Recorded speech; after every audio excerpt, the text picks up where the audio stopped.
Install Android 9.0 Pie on Xiaomi Mi Mix 3 5G via LineageOS 16.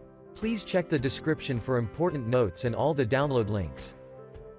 First download ROM and GApps packages, then transfer the downloaded files to the phone storage, link is in the description below. Step 2. Boot your device into TWRP recovery. Once in TWRP, click on Wipe, Advanced Wipe, and select the check boxes, as shown in the image, excluding internal storage.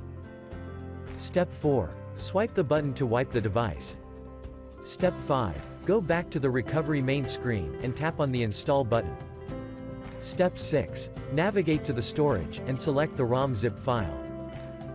Step 7. Finally, swipe the button on the screen, to install ROM file. Step 8. Flash the GApps zip package, in the same manner. Step 9. After GApps flashing completes, select Wipe Cache and Dalvik from bottom left side of screen, and swipe to wipe. Step 10. When the flashing process is complete, hit Reboot System. That's it, you have successfully installed the ROM on your device.